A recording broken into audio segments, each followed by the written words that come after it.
Hola, buen día. Como cada viernes, es un gusto darte la bienvenida a este espacio que, con buena cuota de pretensión, denominamos En el Blanco por aquello de tratar de ocuparnos de los problemas centrales del ciudadano común argentino a partir de este ejercicio periodístico que busca revisar las decisiones que se toman a nivel público o privado, localmente, regionalmente o internacionalmente, simplemente porque la experiencia nos demuestra que esas decisiones o la forma en que se anuncian públicamente son medias verdades, digamos, y esconden a veces, tienden a disimular algunos efectos que pueden tener en tu vida cotidiana, en tu condición como ciudadano, trabajador, consumidor, es decir, en tu calidad de vida.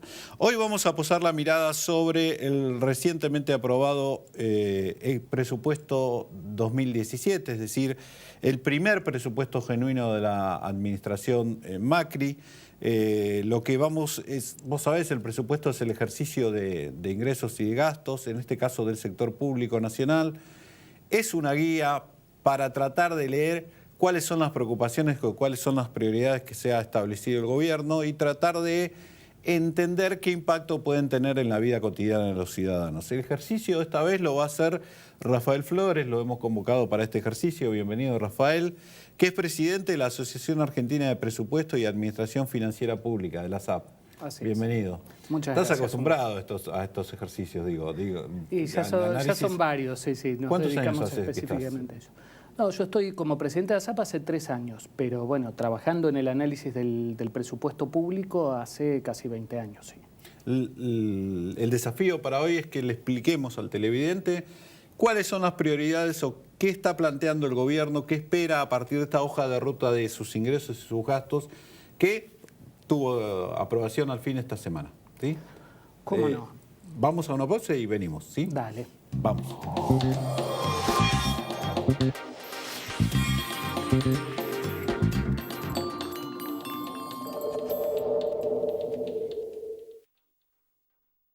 Auspicia este programa Banco Provincia.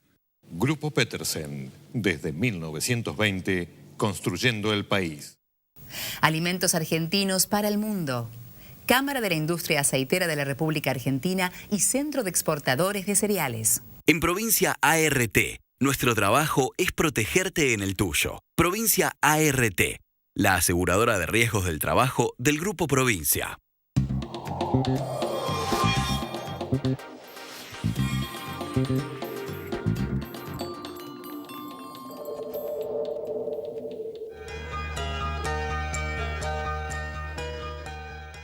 Bueno, vamos a ver algunos de los supuestos básicos que tiene este ejercicio, el presupuesto 2007. El primero, como te decíamos, de la gestión Macri, tenemos una placa que te muestra que la expectativa del gobierno es que la economía crezca 3,5%, que la inflación se ubique en un máximo, porque en eso respeta la meta del Banco Central, que va del 12 al 17. Bueno, tomamos el 17, un poco porque creemos que va a ser complicado bajar mucho más la inflación. Toman un dólar de 17.92 el promedio, es decir, esa es la cotización de referencia que el gobierno espera para junio, para que lo tengas en claro. Es el promedio, no es el dólar que esperan a fin de año. Un déficit primario, es decir, antes de computar los gastos financieros, que tiene que ver con los servicios de deuda, de 4 puntos y 4,2 puntos de la economía, del PBI, y una balanza comercial deficitaria menor a los 2.000 millones de dólares. Estos son los supuestos básicos sobre los que parte. ¿Son coherentes en tu primera mirada? A ver, yo diría que es un presupuesto realista pero optimista.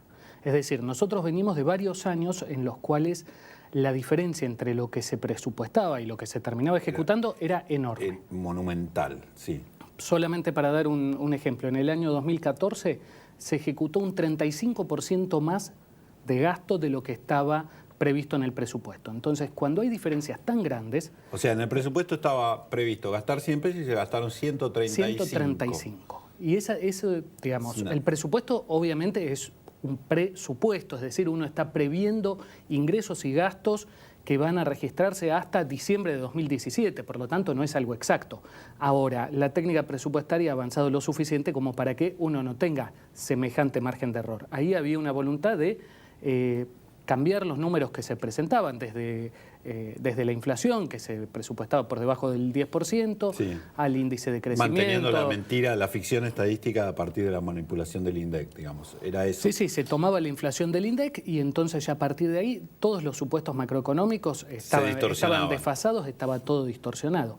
¿Y cuál es el problema que tiene eso? Que impedía discutir determinadas cuestiones. Es decir, si yo digo vamos a tener superávit fiscal, y me dicen, no, bueno, pero por los gastos, como estamos, vamos a tener un déficit de 100.000 millones, entonces tenemos que ver cómo lo financiamos. Y la respuesta es, no, vamos a tener superávit. Claro, no hay discusión posible. Discusión posible, claro. Y esto es lo que pasaba.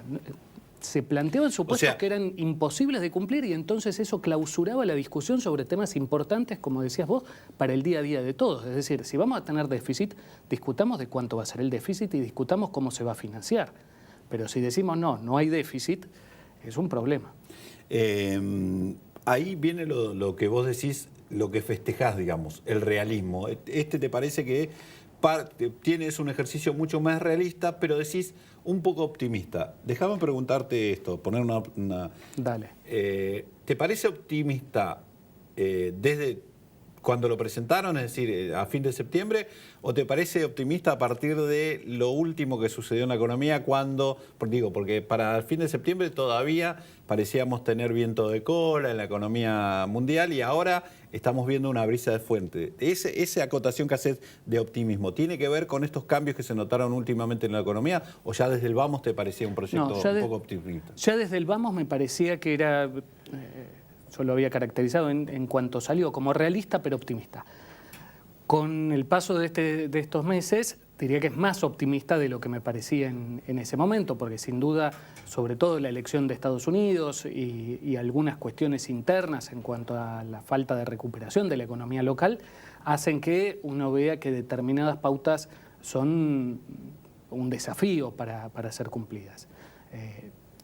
Es una diferencia importante con respecto a lo que veníamos teniendo en los últimos años, que prácticamente no se podía discutir. Pero que los objetivos sean alcanzables no quiere decir que se vayan a alcanzar automáticamente. Cuando uno ve una inflación del 17%, bueno... Empieza a dudar. Ahora vamos a pasar por lo que vos decís de determinadas pautas.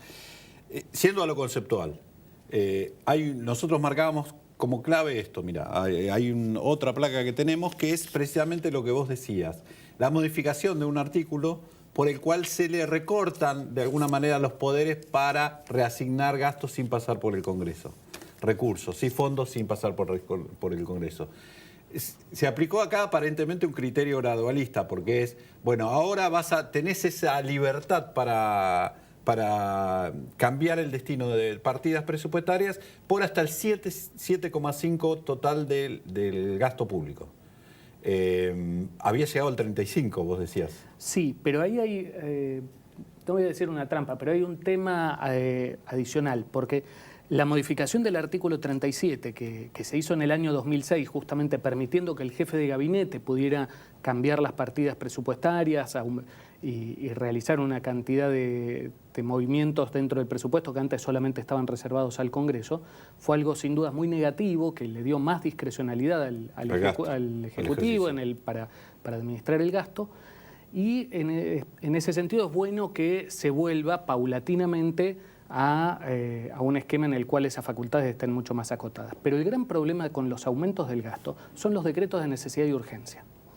Porque estas variaciones que se hacen... Ahí es donde vos referís a la trampa. Claro. Cuidado con que está bien ponerse estos límites, pero te pueden empezar a tirar decretos. Si seguimos con los decretos de necesidad y urgencia presupuestarios, entonces podemos tener prácticamente la misma situación, porque no se van a hacer decisiones administrativas de jefatura de gabinete, pero a través de decretos de necesidad y urgencia se puede modificar el presupuesto.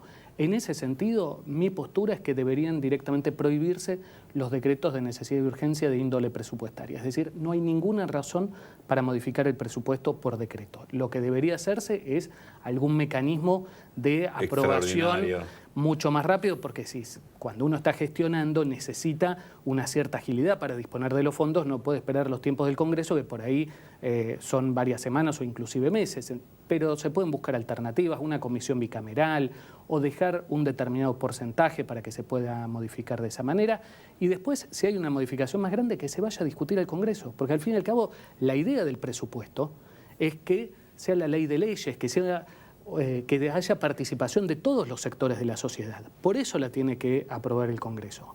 En la medida en que le estamos dando tanto poder al Ejecutivo, quitamos la posibilidad de discutir estas cuestiones que son cuestiones de fondo y que nos afectan a todos. Entonces, está muy bien que se modifique el artículo 37, pero para que haya menos discrecionalidad, lo que debería evitarse son los decretos de necesidad y urgencia. Pero para eso tendría que resignar el Ejecutivo a una facultad, digamos. Absolutamente. Sí. Sí. O sea, necesitas la voluntad política del Ejecutivo para decir, bueno, yo no voy a usar ese recurso. Tal cual. ¿O crees que habría que limitarlo por ley? Bueno, es cuestión de verlo. En principio entiendo que debería haber una voluntad del Ejecutivo de autolimitarse, pero sería mejor si esto fuera aprobado por ley de manera tal que no sea solo para este gobierno, sino para los que vienen. Digamos, no me corresponde a mí decir de qué manera se debería hacer. Yo lo que digo es, desde lo técnico, no hay ninguna razón para que tengamos decretos de necesidad y urgencia presupuestarios.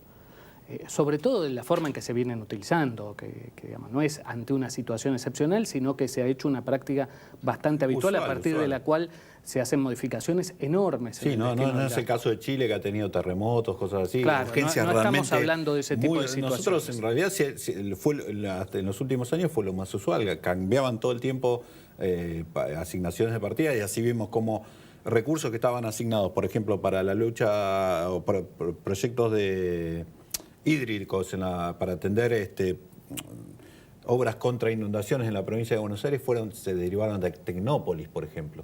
Y después tuvimos las consecuencias que tuvimos. Eso me parece que está claro que es una facultad que fue nociva, muy nociva para todos los ciudadanos. Más allá de lo que piensen, digamos, están las pruebas ya sobre la mesa.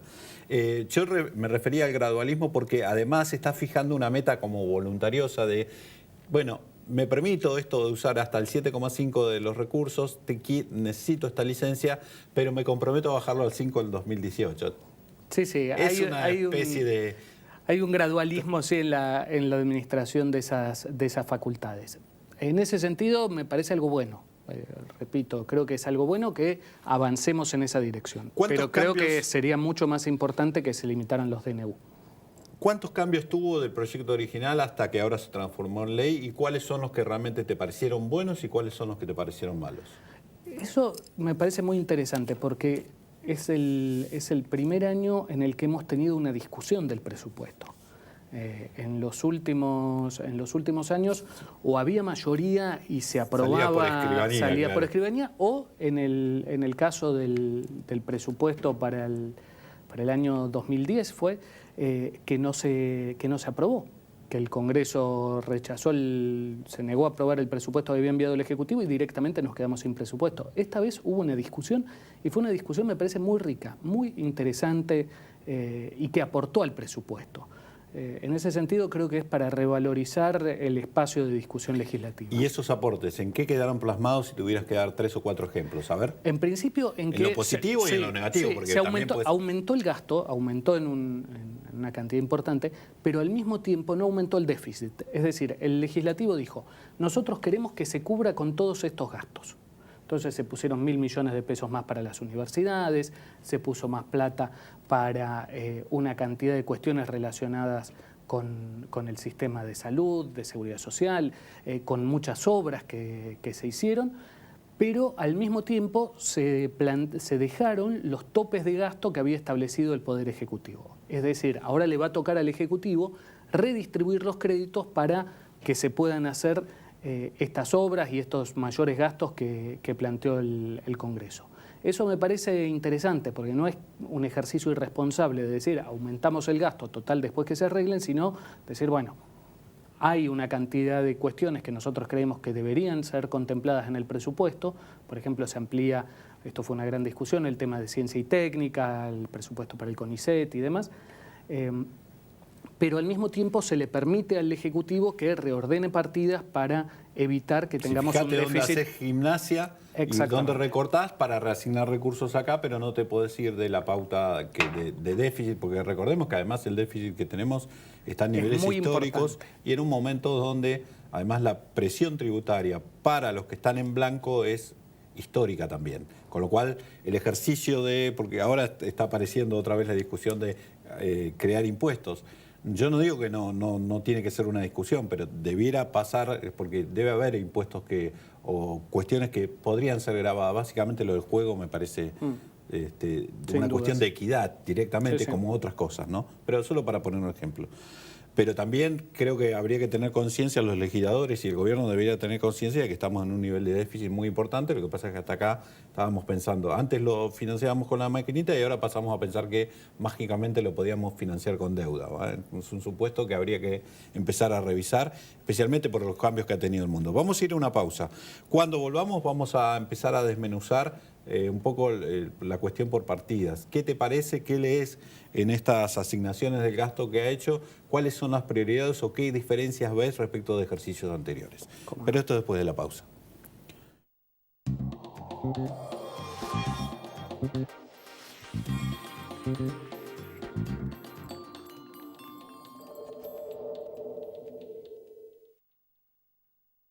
Auspició este programa Banco Provincia. Citi, la institución financiera más global del mundo, desde 1914 acompañando el crecimiento del país. Banco Credicop Cooperativo, la banca solidaria.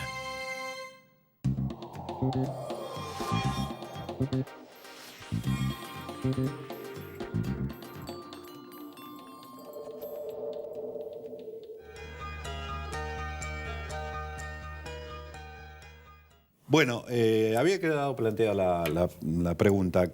¿Qué ves de cuando se desmenuza el gasto? ¿Qué cambios ves respecto a lo que había sido usual en los últimos años?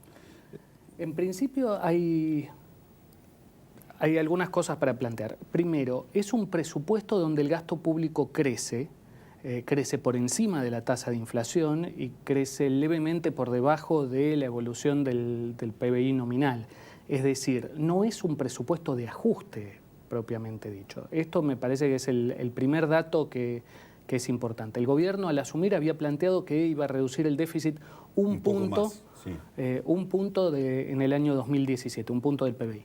Y en realidad lo que está reduciendo ahora es 0,3% o menos. Entonces, en ese sentido me parece que hay una voluntad de aplicar una política fiscal más expansiva o un ajuste fiscal más gradual, si se quiere, que lo que el mismo gobierno había previsto en una primera etapa.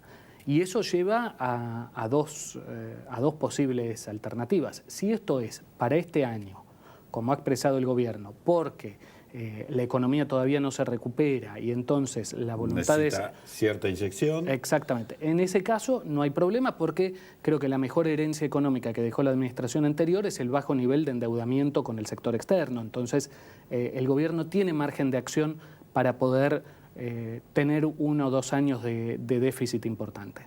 Ahora, si en el 2016 no se pudo reducir el déficit, en el 2017 tampoco, en el 2018 y el 2019 tampoco, bueno, ahí podemos tener problemas en el mediano plazo, porque, como bien decías al principio, la situación internacional cambió, las tasas de interés han subido en todo el mundo, eso quiere decir que endeudarse va a ser más caro, Sí, y este país tiene una gimnasia que lo lleva a generar una crisis de deuda en muy poco tiempo. Los bonos que Argentina colocó en los últimos, el más largo, a 30 años, había llegado a tener una tasa de rendimiento del 6,5 y está en 8 y pico ya. O sea, hay un salto importante, que es la prima, digamos, a partir de ahí te van a pedir si es que vas a golpearle la ventanilla para pedir los recursos, con lo cual va a haber que tenerlo en cuenta.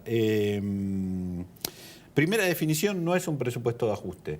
Y es un presupuesto de un gobierno, porque digo, se le colgaron cartelitos a este gobierno. Más allá de hay mucho en el debate político hay mucho que está sesgado por la ideología ya, o por las etiquetas.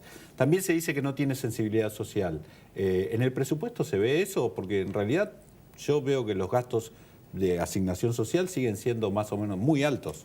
Muy altos. El 64% del presupuesto se destina a servicios sociales, al gasto público social. Es uno de los niveles más altos de los últimos 20 años, desde que se mide de esta manera. Es, creo que, el tercer año en el que se destina una mayor proporción. Cuando hablas de gasto social, ¿estás hablando solamente de atención de programas? No, en gasto social en su conjunto. Seguridad social, jubilaciones, pensiones, subsidios sociales, educación, salud, trabajo. Estás incluyendo educación. Cuando uno toma todo eso en su conjunto, tiene que el 64% del presupuesto va destinado al gasto público social. Es una proporción muy importante. En términos de la participación sobre el producto, es, creo, la más alta de la historia. Y si tomamos sobre el total del gasto, es la tercera más alta de los últimos 20 años desde que se mide esto. Entonces, primero, no es un presupuesto de ajuste. Segundo, hay una participación muy fuerte de los gastos sociales. Esto tiene que ver sobre todo con el tema de la reparación histórica de los jubilados y el mayor gasto en seguridad social, las asignaciones familiares para monotributistas y demás. Pero también tiene que ver con incrementos en las partidas de promoción social, de subsidios sociales propiamente dichos. ¿Y en relación a educación y salud, estos dos subrubros que son importantes? Esos dos subrubros tienen un crecimiento que está en torno a la inflación o levemente por debajo. Justamente ahí hay que entender que educación y salud mayoritariamente se ejecutan en las provincias, porque la mayor parte de las escuelas y de los hospitales son provinciales. Sí, desde la reforma de los 90, digamos, cuando se le tiró el gasto a las provincias. Lo más fuerte que tiene en educación el gobierno nacional son las universidades nacionales. Entonces, ahí estaban levemente por debajo de la inflación. Es ahí donde intentaron algún tipo de ajuste, planteado sin valoración, sí. Digo, porque yo creo estaría de acuerdo, me parece que el gasto en las universidades está desbordado y nosotros tenemos muchas más urgencias en la educación básica que en la que arriba, pero con lo cual habría que ver si se reorientaban o no, pero esa es otra discusión. Pero vos decís que por el Congreso además se dijo, bueno, pero tirale 1.000 palitos más. Sí, se subieron 1.000 millones de pesos, igual sobre 79.000 millones. Sí, marginal, digamos, podés decir. Es un número marginal, poco más del 1%. ¿Y en salud?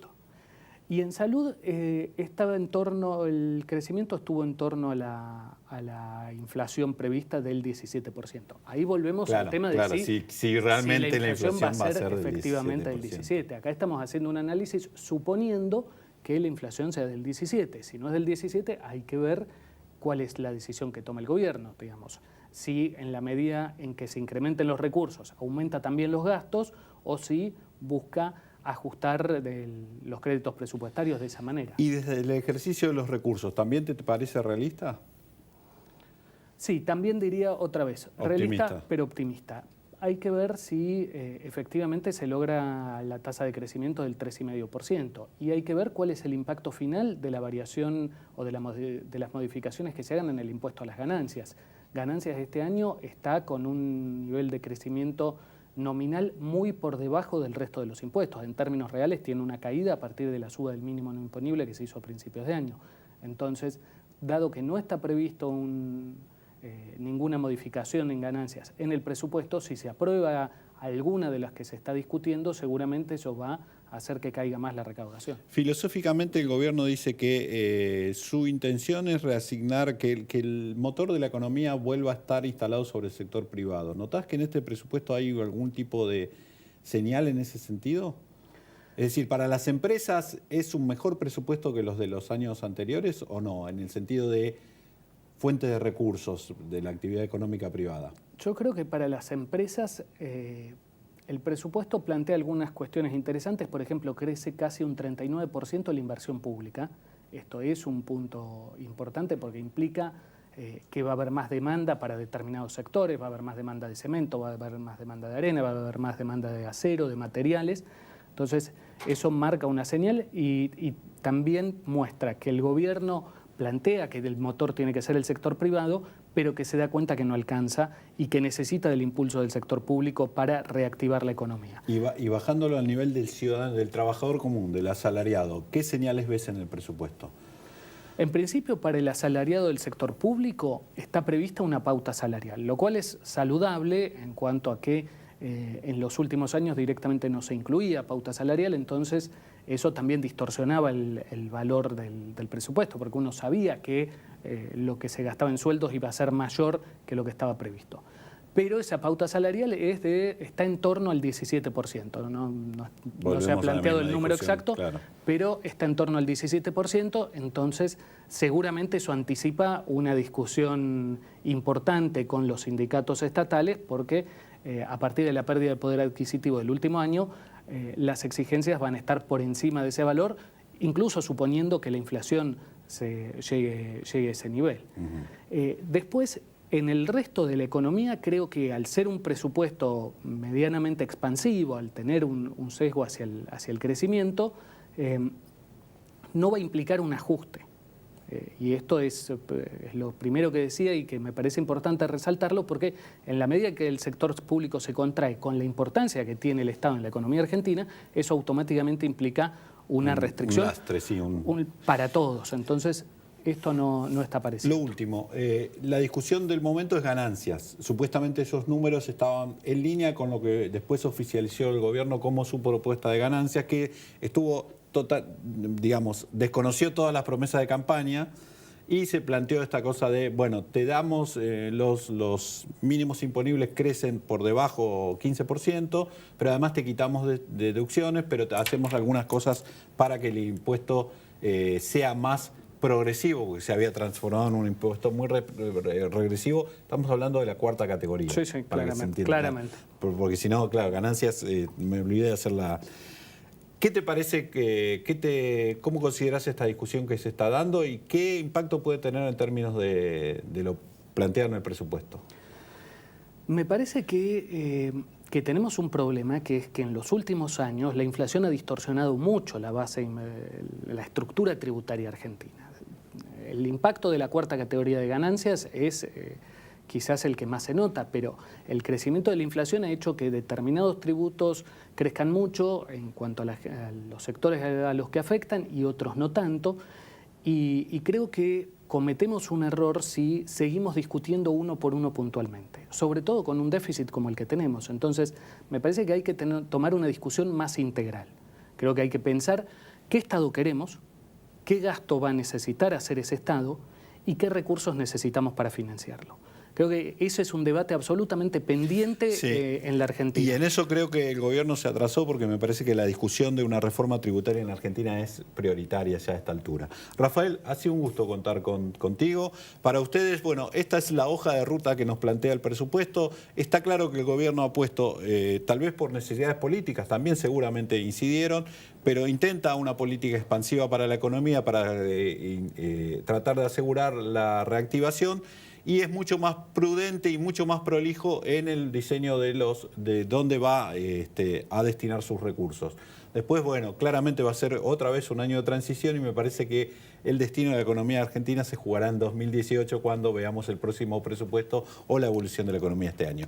Nos volveremos a encontrar con ustedes para ocuparnos de tus problemas, que ya sabes son los nuestros, el próximo viernes aquí por Metro. Hasta la semana que viene.